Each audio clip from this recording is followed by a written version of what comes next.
There have been studies that show that because of vaccine disinformation, there could have been 100 to 200,000 lives in the U.S. saved. But because people didn't get the vaccine, that's why. I'm not saying that it entirely. You are saying nonsense. You are saying something that you cannot show me a single study. I am not saying nonsense. You are talking what somebody told you. Excuse me. And you cite me the study. What study? No, what studies are you talking about? You're talking about studies that actually don't exist.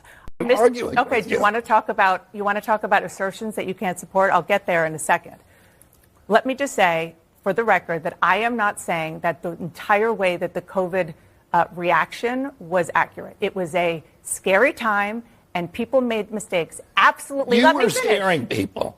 Why are you saying that? Because that was the job of CNN. Okay. Was to put the chyrons up about how many people are dying. We were trying to we were listening to the leaders in this country, including the president, who had a daily press conference explaining what was going on and trying to listen. Were you listening? I want to talk to measles. Actually, were you reading the measles yourself? Oh, sounds like somebody trying to throw somebody under the bus. We were listening to the leaders of this country. Ooh. She didn't deny what Robert F. Kennedy Jr. said about you were saying things and spreading fear and fear-mongering. And you realize she tried to overtalk him, right? So he couldn't substantiate his point. If someone is trying to get louder, strengthen your argument, not your voice. And apparently she was strengthening her voice. But what's up, family? Now, we got a clip today that is absolutely beautiful. Beautiful. And I mean beautiful. Robert F. Kennedy Jr. is sitting across from a CNN anchor, Dana Bash, who thought she had him, thought she was about to set the trap, pull the receipts, and make him look foolish in front of millions of people. And what happened instead? She got dismantled. She got humiliated on her own network, on her own show, in front of her own audience. And look, on her face, when she realized she wasn't dealing with some random politician, she was dealing with a man who actually knows what he's talking about. That look is priceless and actually can cite his sources, unlike her. So let's break this down, family, because this is bigger than one interview. This is about how the media operates and what happens when somebody refuses to play their game. Now, here's what happened. RFK Jr. comes on, and from the jump, the anchor is trying to pin him down with the usual talking points. She's asking him about vaccines, about his past statements, about things she thinks are contradictions in his positions. And she's sitting there with that energy like she's about to expose him. But RFK Jr. don't flinch. He don't get defensive. He don't get loud. He just starts answering. And that's where it all falls apart for her, because she's used to people stuttering, getting flustered, trying to dodge the question. You know, attack, dodge, and deflect. That's the game. That's how they control the narrative. But RFK Jr. looks her dead in the eye and says, let me explain exactly why I said, or what I said and why I said it. And then he starts citing facts, studies, dates, actual context behind the clips she's trying to use against them. And the more he talks, the more you can see her panicking, because she's realizing she didn't do her homework. She thought she could just throw the standard hit piece questions at him and he'll fold. He didn't fold. He flipped the table, to be honest. Check it out. You have been placing nearly all the blame on the COVID pandemic and the way that the U.S. responded to it squarely with Dr. Fauci. But of course, he worked for President Trump. Does President Trump also deserve some of the blame? Well, you know, President Trump, as you recall, wanted to end the lockdowns. I think the thing that did the most damage to our country was the lockdowns that shut down 3.5 million businesses in our country with no due process, no just compensation. All of our churches closed our schools, and our children are still paying the price for that. And yet we had the worst outcome of any country in the world. How so? We have the highest death rate from COVID of any nation on earth. Well, let me just say, because I've heard you say that before on the death rate from COVID, it's not accurate, because public health experts say that there is a combination of factors that went into that: higher rates of chronic illnesses, which I know you would agree with, gaps to our healthcare system, and misinformation about vaccines. But you just said what I said was inaccurate. What I said was accurate. We had the highest death rate from COVID of any place. There are other countries that had higher, but you can go ahead. argue about why we had that, but nobody can tell you. I mean, we have, as you say, we have the highest chronic disease burden in the world. But Anthony Fauci was mismanaging the COVID pandemic, and he was doing it under the Biden administration.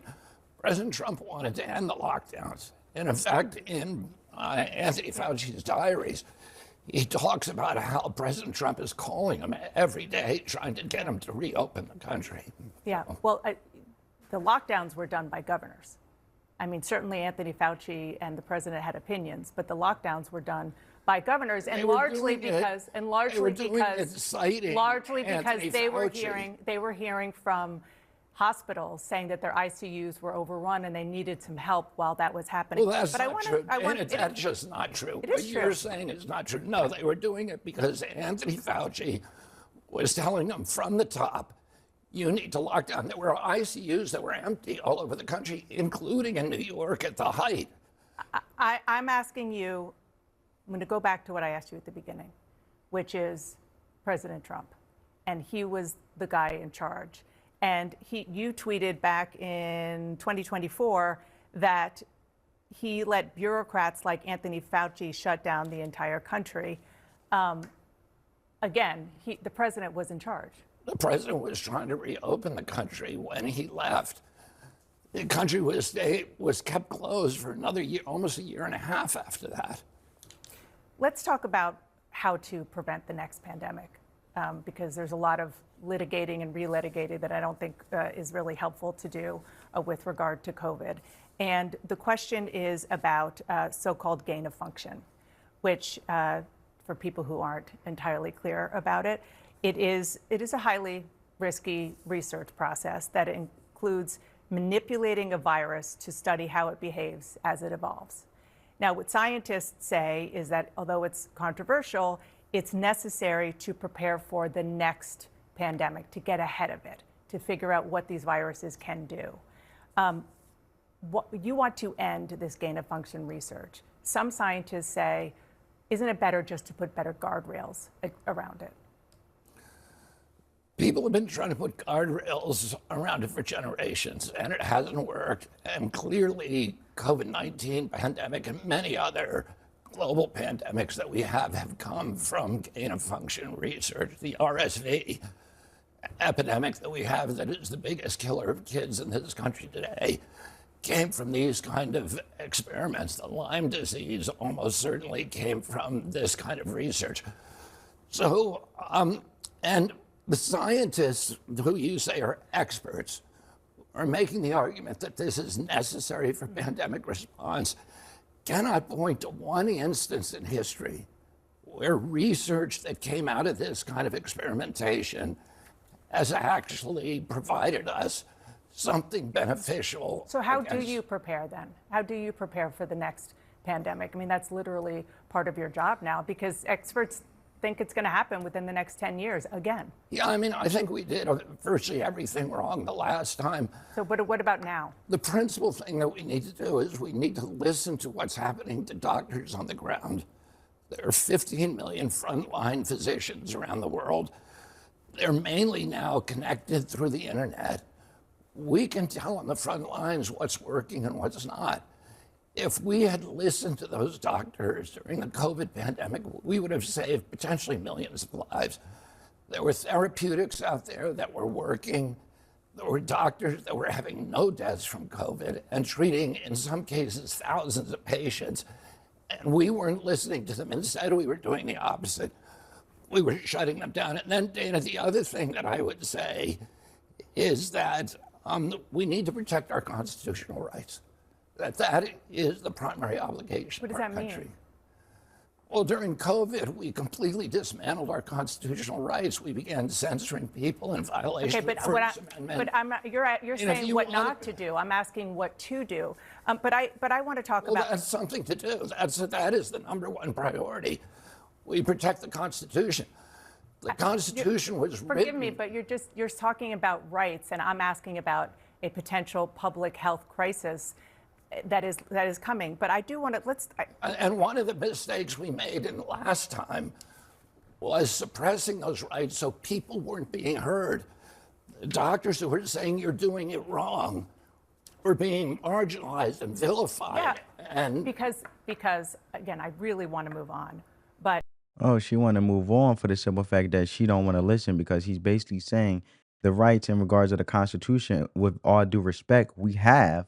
It wasn't being utilized. It was actually being gone against and being suppressed. And doctors on the front line, as a solution, we should come together with all collectively sitting at the table as a team and actually hear each other and just not deny or suppress or not give the rights in regards of expressing the truth of what's happening in regards to the pandemic. So basically doctors who told the truth and said what was working, they didn't want to hear it because it was something they didn't want to hear. But ain't that what the Democratic Party is made out of? Tell me what I want to hear, not what I need to hear. And she doesn't want to hear that as an anchor. So now she's trying to say, I really want to move on because it's not something she want to hear. He gave her the solution, but she rather speak in ignorance, misleading the people. And we as the people, we need to tune out of this stuff. We need to stop tuning in, like literally on our remotes, CNN, and stop listening to them entirely. CNNs, the MSNBCs, the MS Nows. Yes, we can have a conversation like we are as a community. You guys are my family. We are communities speaking in truth. We can take the clips and actually speak into it, but we don't have to tune into them actually, because the more we tune into them, we're actually saying that we support their ignorance. Let's call out the ignorance and speak up and move on. But we don't have to watch this foolishness play out, because she's basically a clown in the Democratic circus. Sorry. yeah, of you were course saying wanna you were move on, because yes, you I were do. part of the problem. No, I wasn't part of the problem. There was absolute. You see how she got her voice louder. She didn't like that she was part of the problem, and that's the root cause of what RFK Jr. is getting at. That's why she wanted to move on, because she was having that self-guilt inside that was eating her alive. So she wouldn't rather talk about it anymore, because the times that he constantly revived and hit on the points in regards of solutions and really laying out the process of what happened, substantiating his point while showing what happened in regards of, because see, you have to know the problem first. Once you recognize the problem, then we can get to the solutions. She just want to hear the solution and constantly question him like he don't know what he's talking about. But once he starts substantiating his point and actually expressing what was the problem from the beginning, from the jump, you can't talk about a problem if you don't recognize it first, to really learn from that mistake, as RFK Jr. mentioned, so we don't repeat it again. Right? You'll be a fool to sit there and talk solutions, but then repeat the same problems. Successful people fail forward, but they also learn from the mistakes so they continue to succeed, learn from what didn't work and what worked, so they can realize what worked as they continue to fail forward ahead. You don't fail backwards by not recognizing the problem and keep throwing out solutions, but then, the situation is still going on. That is actually the cause of repeated cycles happening over and over.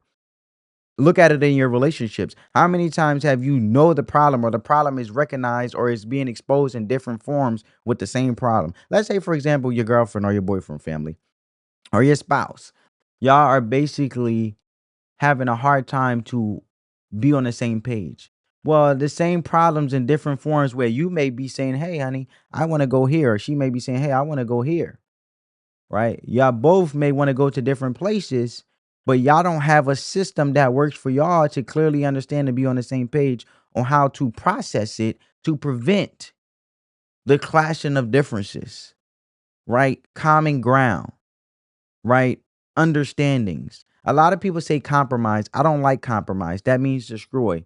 What I am saying is, if you love someone, you are supposed to be serving the other person anyway, but you don't have to lose yourself. You can still be the person you are, but to continue to evolve and be the better person and be a better man and be a better woman. And also throughout your relationships anyway, it will expose through that evolution what you need to work on within yourself that you may have not seen.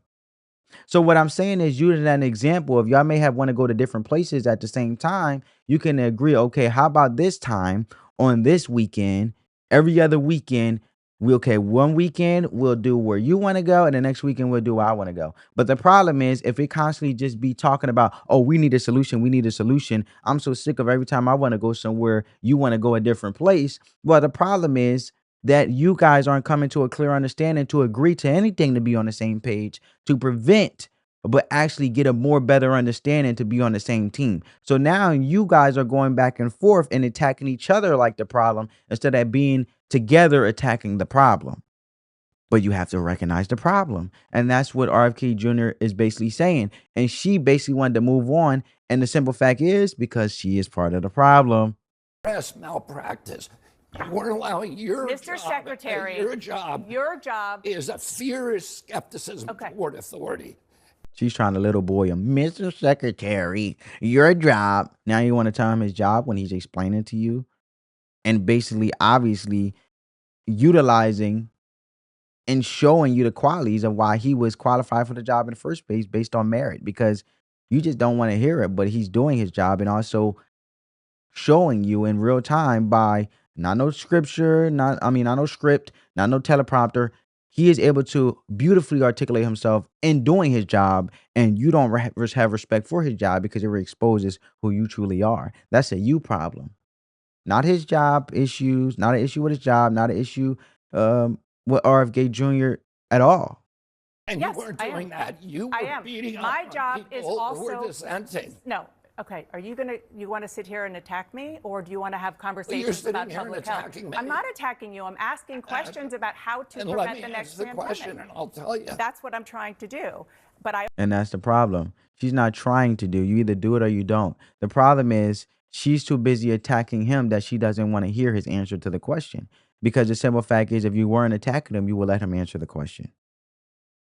The problem is she's selfish and she's not caring to really ask the question to hear what he has to say because it's not what she want to hear. She's asking a question to catch him to basically deflect and project the problems onto him to get him to trip up and fall into traps to basically make him the bad guy when really he's telling the truth that she's trying to suppress, but he's saying it anyway, but it's not something she wants to hear.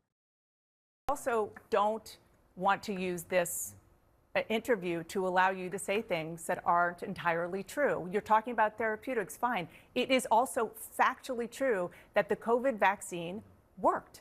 The COVID vaccine prevented deaths. There is data upon data upon data. Let's talk about the measles, please, because this is something that is happening. Well, how did the COVID vaccine work if the individual like Dr. Anthony Fauci, who gave the green light for this vaccine to go out to millions of Americans, with Moderna, he had his own preliminary challenge when it comes to his lungs and things like that, that he put in his journey as a journal as an 83-year-old, but he didn't express that to doctors collectively sitting at the table to make sure it doesn't harm a multitude of Americans if it didn't even work or it actually harmed or could have cost him his life. So that's where he was talking about constitutional rights. You have to be fully honest and uphold the oath as a doctor for the best interest of the patient. You held back information that hurt you potentially and could have cost you your life and dispersed this vaccine, even though you use it on yourself and it could have cost you your life. You just, thank goodnessly, happen to still be here and overcome it. But who's to say for millions of Americans with different bodies, different challenges, let alone the history of their medical history on top of it that may have toppled it, where it may just cost them life just like that. As we speak. The You think cases the in the COVID U.S. vaccine protected children? I think that what I have talked to scientists and doctors Talk to about. scientists. Can you show me one study Yes, I can. that shows that I can. children were protected by the COVID vaccine? I can tell you that there are. That vaccine did more good than harm to children. Can you show me one study that shows that? I can tell you that when it comes to the vaccine, there have been studies that show that because of vaccine disinformation, there could have been 100 to 200,000 lives in the U.S. saved. But because people didn't get the vaccine, that's why. I'm not saying that it entirely. You saying nonsense. You are. That is true. All she had to do was cite a source based on blah, blah, blah, blah. This is how it works scientifically. And it happened to help. And the COVID vaccine helped a multitude of children to save their lives. She's just talking in circles. And she read off her little script, being a yes buddy. Well, yes, okay, I can tell you a source. Here I go. Let me read like a dummy I am. Being a yes man, let me do what they told me to say and say what they told me to do. saying something that you cannot show me Okay. a single study. I am that not says saying that. nonsense. You I are am talking what Excuse somebody me. told you. Excuse me. And you Let me cite me the study. What What study? study? No, what Cite studies me are the you study. talking about? Now she wants to deflect. Now she wants to put it on him. But the question was initially for her to cite the source. She said she could. Now she wants him to cite the source. Now, who is really not answering who questions? It's Dana You're Bash. talking about studies that actually don't exist. I want to talk about. Cite me the I am study not- that you're talking about. If I am you not say here you've to seen defend- studies, cite me the study. This is not productive. I am not here to defend all of the. Let me You're finish. talking nonsense. Let You're me making finish. assertions you can't support, and then when I call you on them, you're telling me that I'm arguing. Okay, with do you want to talk about assertions that you can't support? I'll get there in a second. Let me just say, for the record, that I am not saying that the entire way that the COVID reaction was accurate. It was a scary time, and people made mistakes. Absolutely. You Let were me finish. scaring people Why are you saying that? because that was the job of CNN. Okay. Was to put Okay, the stop. chyrons up Okay, about how stop. many people are We dying. were trying to get people we were to listening comply. to the leaders in this country, including the president, who had a daily press conference explaining what was going on and trying to listen. Were you listening? I want to talk to scientists, measles. Actually, were you reading the The science measles, yourself? the measles cases in the U.S. just reached a 35-year high. And this is where it gets real, family. That is the expanded insight right there. What RFK Jr. did on that CNN panel is what every American should be paying attention to because it reveals how the media works. They don't ask questions to get answers. They ask questions to control the narrative. They set up false choices, right? False choices. They frame things in a way that makes you look bad, no matter how you answer. That's the game. And RFK Jr. walked right through that trap because he didn't play by their rules. He didn't let her define the terms of the conversation, as you've seen multiple times. He defined them himself and he brought his own context. He brought his own facts. And when she tried to cut him off, he kept talking anyway. That's the power move. That's what it means to not be intimidated by people who think they are smarter than you just because they have a microphone in a desk. The takeaway here is simple. Don't let people frame the conversation for you. Rather it's the media, rather it's your boss, rather it's a family member trying to put you on the spot. You don't have to accept their framing. You can have a productive, respectful conversation though. But both sides got to hear each other out and actually speak to the truth. That's all I'm saying. Don't be disrespectful, but there's rules to everything, right? And rules should be equal across the board, and the framing of the conversation should be equal across the board. You can say, actually, let me explain what this really is about. That's the power. That's it. That's agency. That's what RFK Jr. showed us. So what are we teaching with all of this, family? We are teaching that the truth doesn't need a loud voice. It doesn't need somebody bold enough to speak it when the cameras are rolling. RFK Jr. didn't scream. He didn't curse. He didn't get emotional. He just knew his stuff and refused to back down. And that's a lesson for all of us. You don't have to be the loudest person in the room. You just have to be the most prepared. Now, let me leave you with something from the book Proverbs chapter 25, verse 8. It says, go not forth hastily to strive, lest thou know not what to do in the end of thereof, when thy neighbor have put thee to shame. That means don't run your mouth before you know what you're talking about. That CNN anchor rushed in confident and got embarrassed because she didn't have the full picture. RFK Jr. took his time, knew his stuff, and came out looking like the only adult in the room. And that's the biblical wisdom right there. And for the non-spiritual, the life wisdom is this: preparation beats confidence every single time. Somebody can walk in the room with all the swagger in the world, but if they didn't done the work, they're going to get exposed. Do your homework, know your facts, and when the moment comes, you won't need to get loud. You just need to be right. Spread the peace, love, and positivity. Let the love supersede the hate, family. I'll catch you in the next one. Peace.